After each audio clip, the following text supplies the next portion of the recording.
The massive biofleet of the Zenithai Collective moved through space like a dark cloud of death. Hundreds of living ships stretched across the void, their hulls pulsing with alien life. Admiral Kethvar stood on the bridge of his flagship, watching another human world burn below. The planet's surface glowed red with fire. Cities that had stood for centuries were now nothing but ash and smoke. The bioships had done their work well. Each vessel in the Zenithai fleet was alive, breathing, learning. When humans shot at them, the ships grew thicker armor. When humans used new weapons, the bioships adapted within hours. "Another world falls to our might," said Commander Yextal, approaching the admiral. "The humans cannot stop us now." Kethvar nodded slowly. His forearms crossed behind his back as he studied the tactical display. Red dots marked dead human colonies. Blue dots showed Zenithai victories. The map told a clear story: humanity was losing badly. On New Geneva Station, the last major human stronghold in the sector, President Mi stood before the emergency broadcast camera. Her dark hair was pulled back tightly, and her uniform showed signs of the long battle. Behind her, alarms blared as the station shook from Zenithai attacks. "Citizens of the colonies," she began, her voice calm despite the chaos. "This may be our final transmission. The Zenithai Collective has broken through our outer defenses. The colonial defense forces have fought with incredible bravery, but we face impossible odds. We are outnumbered 50 ships to 1. In the command center, General Park looked at the battle reports with growing despair. We've lost contact with the 3rd Fleet. The 5th Fleet is down to 12 ships. Our weapons barely scratch their hulls before they adapt." Mi closed her eyes for a moment. She had seen the reports. Every time human forces found a weakness in the Zenithai bioships, the creatures evolved past it. Laser weapons that worked one day were useless the next. Missiles that could pierce their armor became ineffective after a single battle. "How long do we have?" she asked. "The computers say 72 hours at most," Park replied. "Maybe less." Back on the Zenithai flagship, the bioalgorithms hummed with activity. Living computers made of evolved brain tissue calculated battle outcomes with cold precision. The numbers were clear: 99.7% probability of complete human defeat within 3 days. The remaining 0.3% allowed for minor variables, but nothing that could change the final result. Kethvar watched human ships fighting desperately around a small moon. The human vessels were crude metal boxes compared to the elegant bioships. But the humans fought with something the Zenithai found puzzling: they kept fighting even when defeat was certain. "They show courage," admitted Commander Yextal. "But courage cannot overcome evolution." A human cruiser exploded in silence as bioweapons tore through its hull. The crew of 300 died in seconds. Kethvar felt no pleasure in the victory. To him, this was simply nature taking its course. The strong survived. The weak perished. The Zenithai had evolved for millions of years to become the perfect predators of space. On New Geneva Station, Captain Kim watched the display screens with growing horror.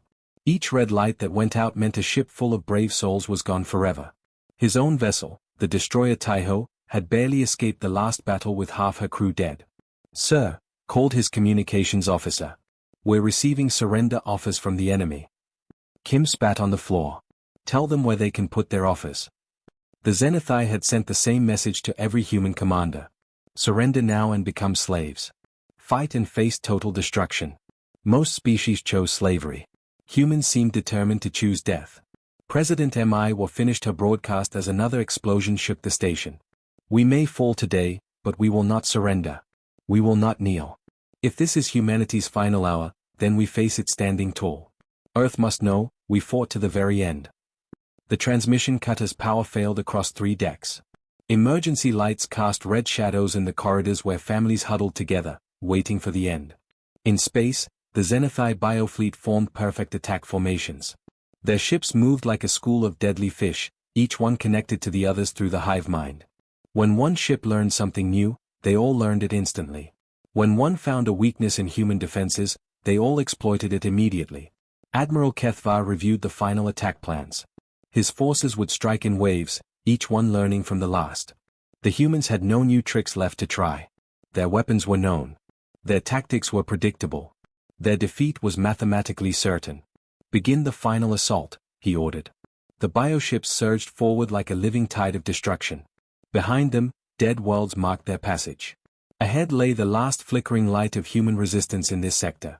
Through the viewport of his flagship, Kethva watched the human fleet prepare for its final battle. These strange creatures refused to accept the inevitable. They fought with desperate courage even as their doom approached.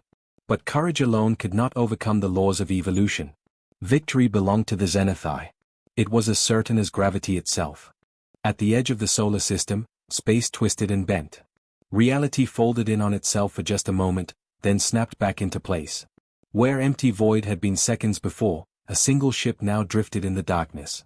The USS Blackstar looked ancient. Her hull was scarred with old battle damage that had never been properly repaired. Paint peeled from her sides, and her engines glowed with a strange blue light that no modern ship used. To anyone watching, she appeared to be a ghost from humanity's past. On the Zenithai flagship, a junior officer noticed the new contact on his screens. "Admiral, we have detected another human vessel entering the system."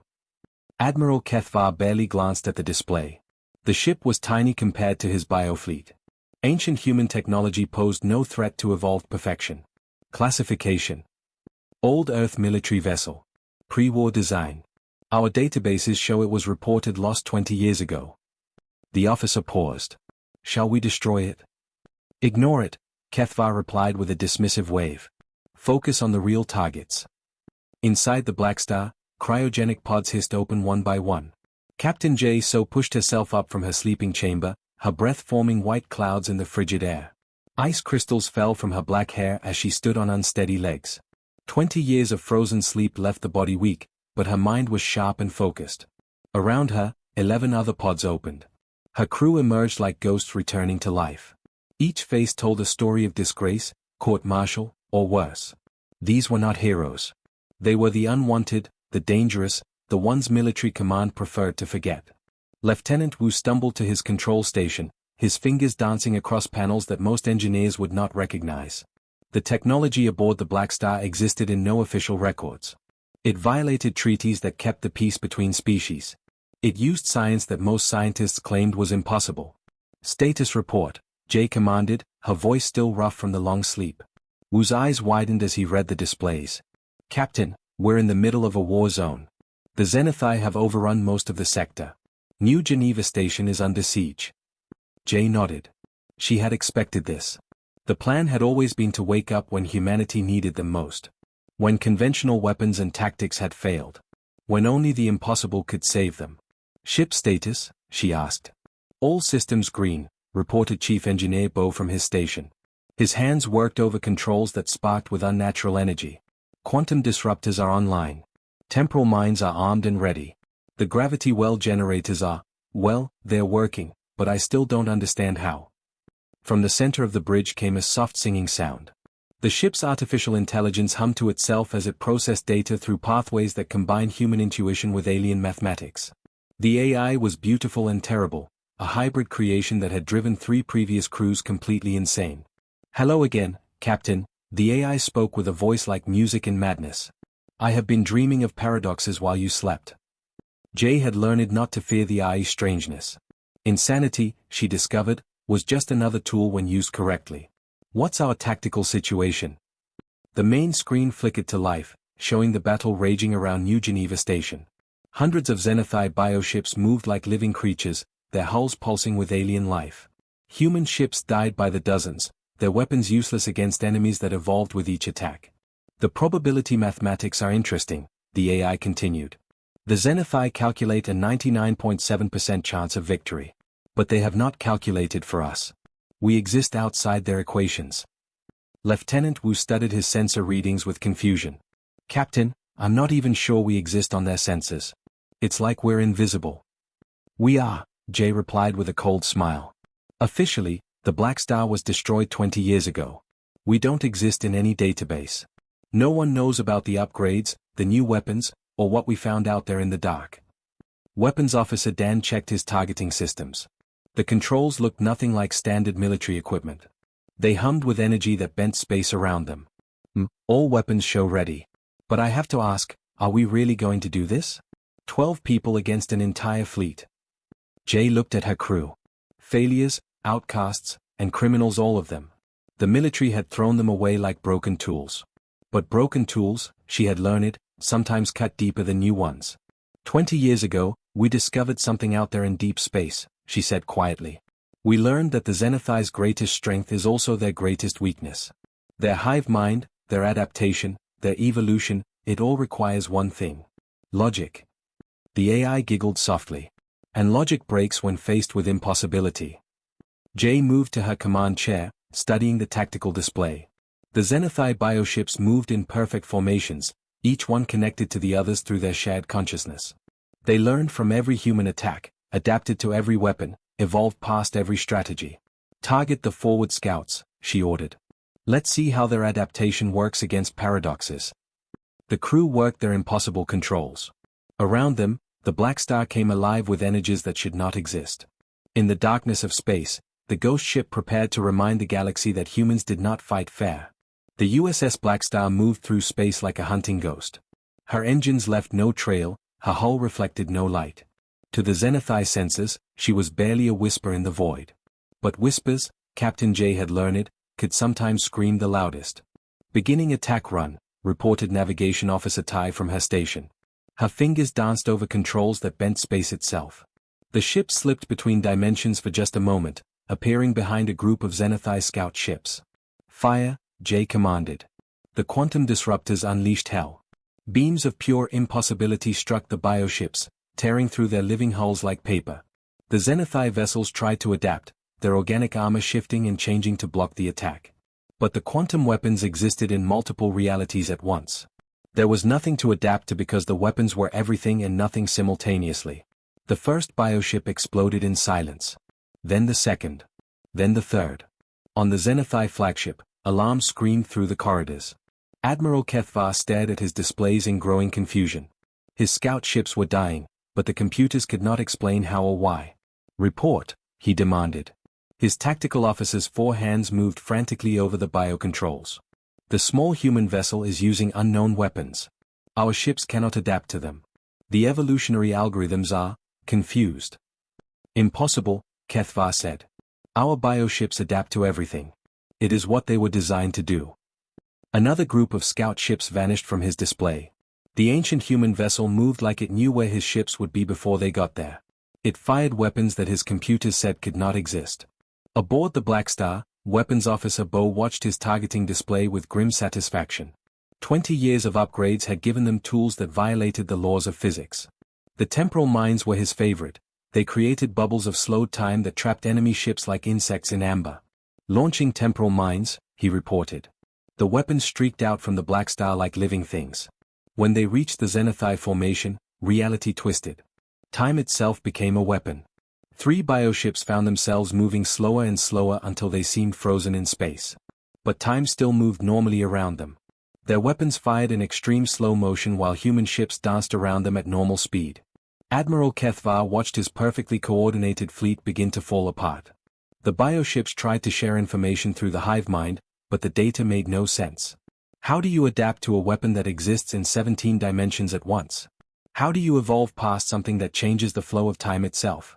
Sir, his communications officer reported, we're receiving confused signals from the fleet. They are asking for instructions, but our bioalgorithms cannot process what's happening. Another squadron of bioships died as gravity well generators turned space itself into a weapon. The ships were crushed by forces that pulled them in 12 directions at once. Their adaptive hulls tried to strengthen against the pressure, but there was nowhere to put the extra mass. Captain J studied the tactical display with cold eyes. Her crew worked around her with the precision of people who had nothing left to lose. They had been court-martialed, disgraced, forgotten. The military had thrown them away like broken equipment. But broken equipment sometimes worked better than new. Their hive mind is starting to fracture, Lieutenant Wu reported from his station. The quantum interference is feeding them false data. They're trying to adapt to threats that don't exist and ignoring the ones that do. Navigation Officer Tai plotted another impossible course through folded space. Her hands moved over controls that most engineers would refuse to touch. The Blackstar slipped sideways through reality, appearing in 3 different locations at once. Each version of the ship fired different weapons at different targets. The Zenithai bioships tried desperately to track all 3 versions. Their targeting systems overloaded trying to calculate firing solutions for targets that were real, partially real, and completely imaginary at the same time. How is this possible? Demanded Admiral Kethvar's tactical officer. Kethvar watched another squadron tear itself apart as their own adaptive systems turned against them. The bioships were trying to evolve past weapons that existed outside evolution itself. Their living hulls began to grow in random directions, trying to protect against threats that made no logical sense. "It isn't possible," he replied quietly.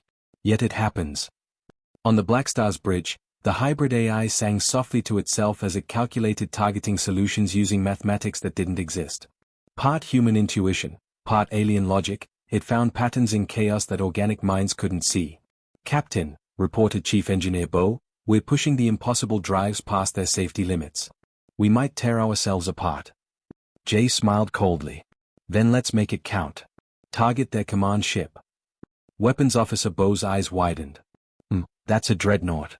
It's 20 times our size." "Size doesn't matter when you're breaking the laws of physics," Jay replied. "Give them something really impossible to adapt to." The Blackstar turned toward the massive Zenithai flagship. Around them, the enemy fleet struggled to understand how 12 humans in an ancient ship were destroying their perfect formations. Admiral Kethvar felt fear for the first time in centuries as the ghost ship approached his flagship. His bioalgorithms screamed warnings about weapons that couldn't exist and tactics that made no sense. The impossible was becoming reality, and reality was breaking apart. The Zenithai biofleet began to tear itself apart from within. Ships that had been perfect killing machines minutes before suddenly turned their weapons on their own allies. The hive mind that connected every vessel started to fragment as the Blackstar's impossible weapons fed it data that made no sense. Admiral Kethvar watched in horror as his flagship's biocomputers screamed error messages in languages that had no words. The collective consciousness that had made his fleet invincible was now its greatest weakness. Every ship tried to share information about the human weapons, but the data was pure chaos. "Sir," his tactical officer cried, "the fleet is attacking itself. The bioships think their neighbors are enemies." On his main screen, Kethvar saw a massive dreadnought firing on a cruiser from their own fleet. The cruiser's adaptive armor tried to evolve protection, but it was adapting to fight Zenithai weapons instead of human ones. Within seconds, both ships were locked in a death spiral, each one trying to kill the other. The USS Blackstar danced through the chaos like a ghost. Captain J watched her impossible weapons work their magic on the enemy fleet. The quantum disruptors didn't just damage ships, they damaged the very idea of what those ships were supposed to be. "The hive mind is completely broken," Lieutenant Wu reported. "They're sharing false memories, fake tactical data, impossible sensor readings. Half the fleet thinks they're fighting a completely different war." A group of Zenithai bioships had formed a circle and were firing at each other, each one convinced that the others had been taken over by humans. Their evolutionary systems kept adapting to new threats that didn't exist, making them weaker and more confused with each passing moment. Chief Engineer Bo watched his readings with amazement. "Captain, their bioships are actually evolving backwards. They're trying to adapt to so many impossible threats that they're losing basic functions." Through the bridge windows, they could see Zenithai vessels growing random armor plates, sprouting useless weapons, and changing colors rapidly as their confused biology tried to find solutions to problems that weren't real. Admiral Kethvar felt his perfect certainty crumble. His fleet had conquered 100 worlds. They had never lost a single major battle. The bioships were designed to adapt to any threat, to evolve past any weapon. But how do you evolve past chaos itself? "Admiral," his communications officer reported, "we're receiving surrender requests from 30% of our own fleet. They think the other ships are human vessels in disguise." A massive biocarrier suddenly exploded as its own defense systems attacked its flight deck.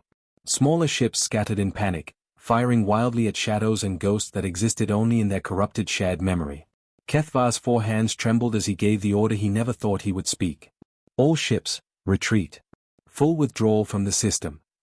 But even his retreat order caused more chaos. Half the fleet tried to retreat toward Earth instead of home. Others began forming defensive positions around asteroids they thought were enemy bases. The hive mind was so broken that simple commands became impossible puzzles. Captain J opened a channel to all human forces in the system. Her voice cut through the static and interference like a sword through silk. "This is Captain J So of the USS Blackstar to all human forces. We have discovered the Zenithai weakness. Their hive mind cannot handle chaos. They can't adapt to weapons that make no sense. All remaining ships, attack now while they are confused." On New Geneva Station, President Mi was stared at her communications screen in disbelief. Minutes ago, humanity was facing total defeat. Now a ghost ship was telling them to attack an enemy that was destroying itself. "You heard the captain," she announced to the fleet. "All ships, advance and engage." The surviving human vessels moved forward, their crews hardly believing what they saw. Xenothi bioships that had seemed invincible were now sitting helpless in space, their crews arguing with their own computers about what was real and what wasn't. Human reinforcements began dropping out of hyperspace, fleets that had been racing to help defend the colonies. They expected to find the wreckage of humanity's last stand.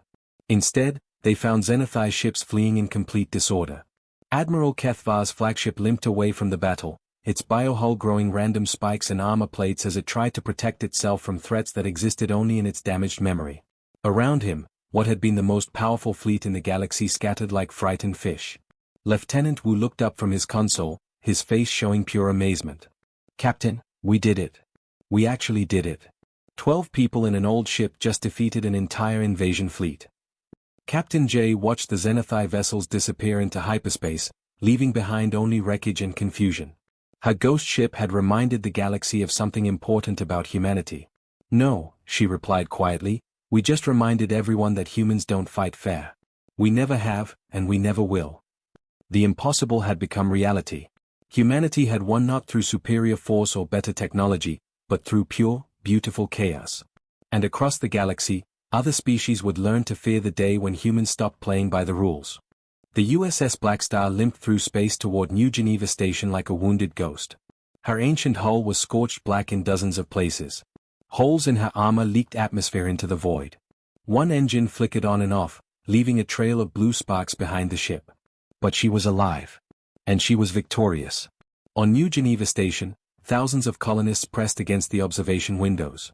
They watched in stunned silence as the impossible ship that had saved them all grew larger in the darkness. Many wept openly. Others simply stared, unable to believe what their eyes were telling them. "Is that really the ship that beat them?" asked a young boy, tugging on his mother's sleeve. His mother nodded, wiping tears from her eyes. "That's her, son. The ghost ship that came back from the dead to save us all." In the depths of space, Admiral Kethvar sat alone in his damaged command chamber.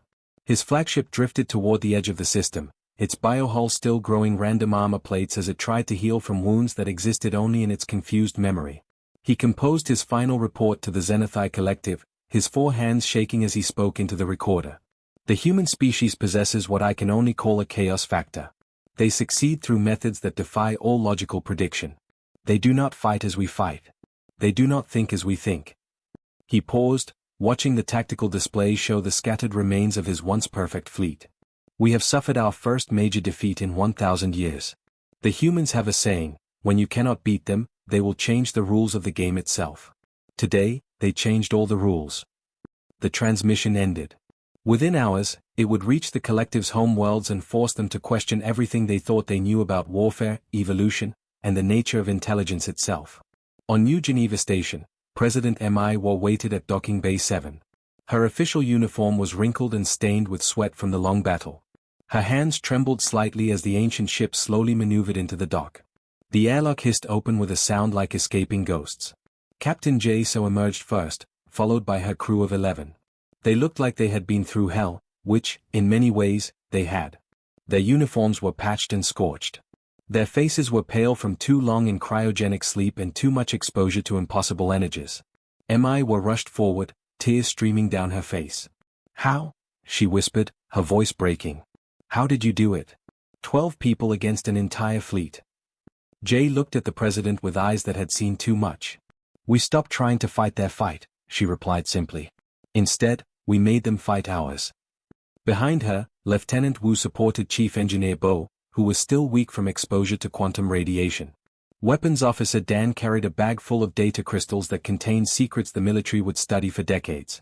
"The Xenothi are logical," Jay continued. "Everything they do makes perfect sense within their system. Their ships adapt because adaptation is logical. Their hive mind works because shared intelligence is logical. But humans?" She smiled grimly. "We've never been particularly logical creatures." Over the following weeks, the story spread. First through military channels, then to the colonies, and eventually to every corner of human space. The ghost ship that shouldn't exist. The crew of criminals and outcasts who saved humanity.